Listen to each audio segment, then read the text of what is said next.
Bonjour à toutes et à tous. Je vous propose de vous expliquer aujourd'hui le fonctionnement et l'équilibre du monopole à établissement multiple qu'on peut également appeler monopole multi-établissement ou monopole à plusieurs établissements. Je vous ai dit auparavant qu'il existait plusieurs types de monopoles. Le monopole pur qui est la forme la plus simple des monopoles que j'ai déjà expliqué auparavant. Le monopole discriminant qui est capable de pratiquer des tarifs différents selon la disposition à payer des consommateurs. Et le monopole à établissement multiple. Ce monopole, à établissement multiple, ne pratique aucune discrimination par les prix. Il va vendre un produit homogène sur un marché unique au même prix. Tous les consommateurs, quelle que soit leur disposition à payer, vont s'acquitter du même prix pour obtenir le bien produit par le monopole. La spécificité de ce monopole à établissement multiple réside dans le fait qu'il va partager sa production entre plusieurs sites de production. Il va répartir sa production entre plusieurs usines différentes du point de vue de leurs conditions de production.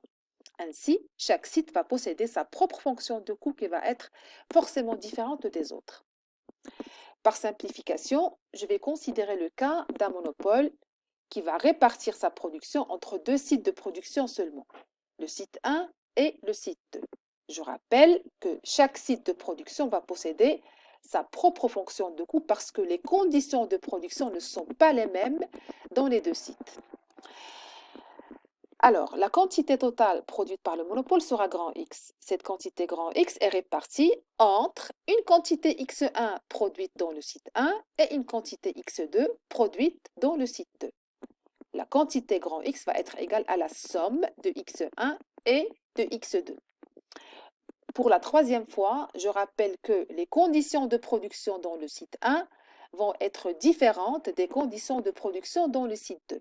D'ailleurs, c'est ça en fait l'objectif recherché par ce monopole qui décide de partager sa production entre deux sites.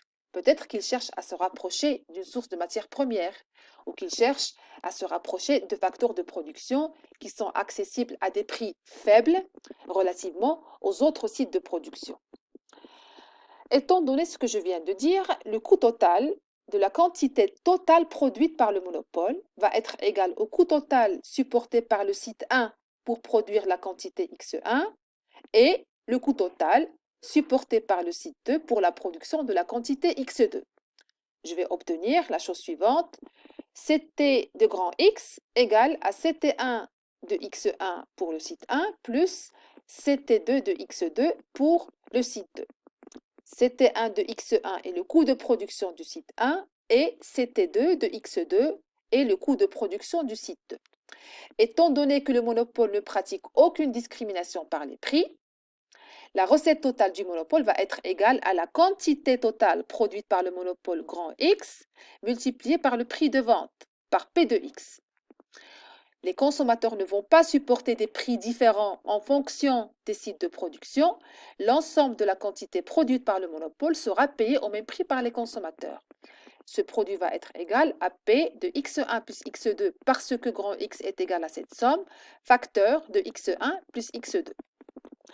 L'objectif du monopole et de n'importe quelle autre entreprise dans n'importe quelle autre structure de marché est de maximiser le profit qui est toujours égal à la différence entre la recette totale et le coût total. Je vais commencer par calculer le profit et par la suite, on va le maximiser. Le profit de ce monopole à deux établissements va être égal à la recette totale de la quantité totale produite vendue au prix P de X moins le coût total supporté par le site 1 pour la production de la quantité X1 moins le coût total supporté par le site 2 pour la production de la quantité X2.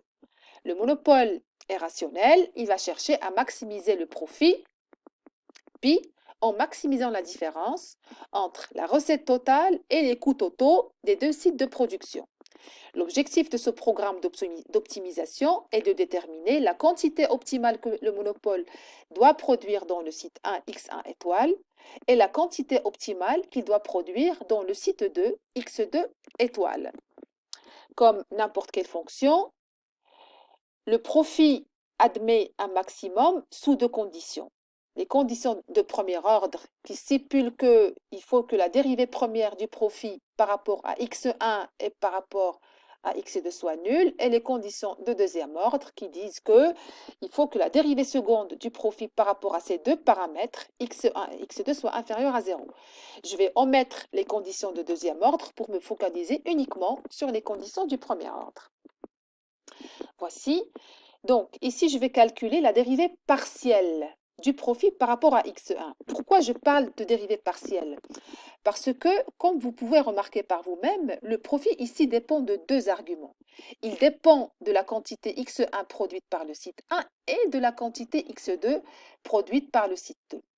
Lorsque je vais dériver le profit par rapport à x1, je vais maintenir constante la quantité produite par le site 2. C'est la raison pour laquelle je parle de dérivée partielle. Je vais dériver partiellement le profit par rapport à x1 en maintenant constante la quantité produite par le site 2. Et pareil, lorsque je vais dériver partiellement le profit par rapport à x2. Et bien entendu, ces deux dérivées partielles doivent être égales à 0. Je commence par la première. Je vais dériver partiellement le profit par rapport à x1 et je vais trouver qu'il est égal à la recette marginale de grand X moins le coût marginal de x1 qui est égal à ct1 de x1' par rapport à x1. Par contre, la dérivée du coût total du site 2 par rapport à la quantité x1 est nulle. Et cette différence doit être égale à 0. De la même manière, je vais dériver le profit partiellement par rapport à x2 en maintenant constante la quantité produite par le site 1 et je vais obtenir la recette marginale de grand X moins le coût marginal de x2 parce que le coût total 1 de x1 par rapport à x2 est nul. Cette différence doit être égale à 0. De ce calcul de dérivée partielle, je vais déduire la condition d'optimalité du monopole à deux établissements. Nous pouvons dire qu'à l'équilibre de ce monopole, il va choisir de produire des quantités x1 étoile, ici, donc étoile, et x2 étoile qui vont égaliser la recette marginale totale, c'est-à-dire la recette marginale de grand X, au coût marginal de production de chaque site, du site 1 et du site 2. C'est ce que je vous ai mis ici en commentaire. À l'équilibre, un monopole à deux établissements choisit de produire les quantités x1 étoile et x2 étoile qui vont égaliser la recette marginale totale de grand X au coût marginal de chaque site de production. On peut dire que la recette de la dernière unité vendue est égale à ce qu'elle coûte, quel que soit le site de production, le site 1 ou le site 2. Ainsi, si l'entreprise constate que le coût marginal du site 1 est inférieur au coût marginal du site 2, elle devra augmenter la production du site 1 et réduire la production du site 2 jusqu'à obtenir la condition d'équilibre ou la condition d'optimalité.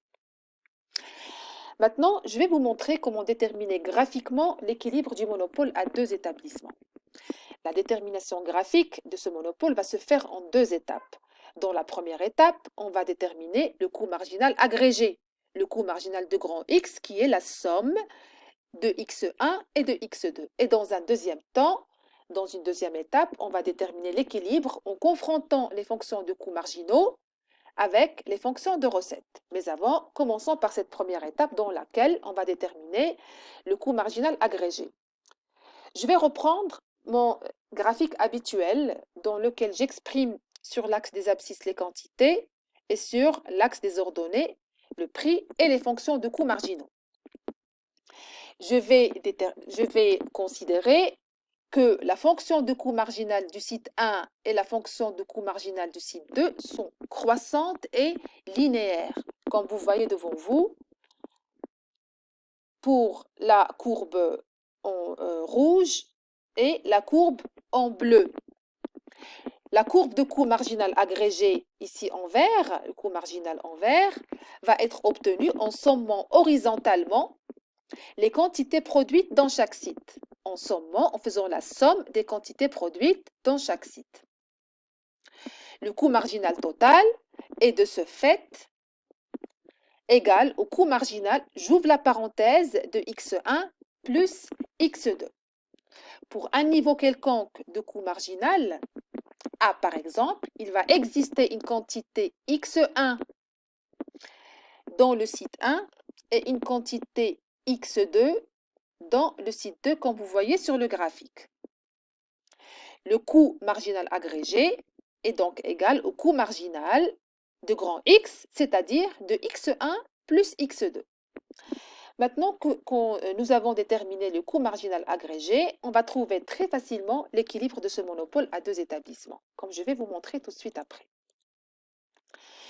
Alors, je vais confronter à mes fonctions de coûts marginaux mes fonctions de recettes. La recette moyenne du monopole qui est la fonction de demande inverse et la recette marginale. Je rappelle que la fonction de recette marginale est toujours inférieure à la fonction de recette moyenne. Pour plus de détails, je vous renvoie à l'une de mes vidéos dans laquelle j'explique toutes ces fonctions que vous avez devant vous. On va commencer d'abord par déterminer la quantité totale produite par le monopole. La quantité grand X qu'on va répartir par la suite sur les deux sites de production.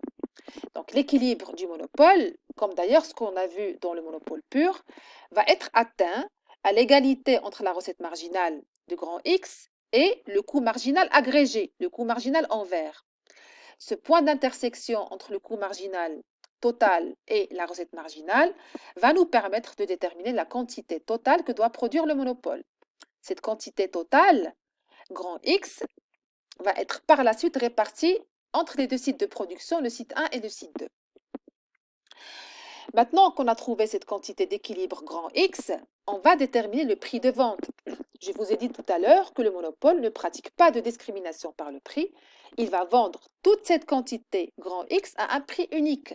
Et ce prix unique va être déterminé en reportant cette quantité grand X sur la fonction de demande inverse ou bien sur la recette moyenne. Et on va déterminer P de étoile comme ce que je viens de vous montrer. Donc, nous avons X étoile.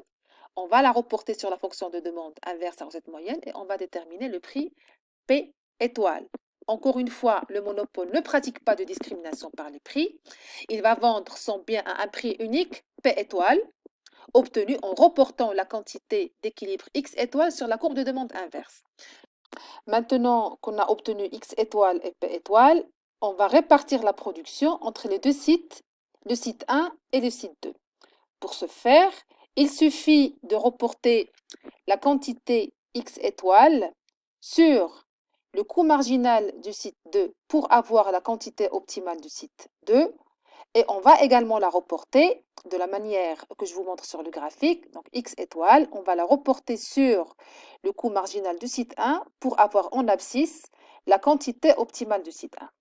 De cette manière, si on fait la somme des deux quantités optimales, X1 étoile et X2 étoile, on va avoir forcément la quantité totale produite par le monopole dans les deux sites de production. J'espère que vous avez compris la détermination de l'équilibre du monopole à plusieurs établissements, ici à deux établissements. Je vous remercie pour votre attention et je vous retrouve dans une nouvelle vidéo pour vous expliquer le monopole discriminant. Merci pour votre attention et bon courage.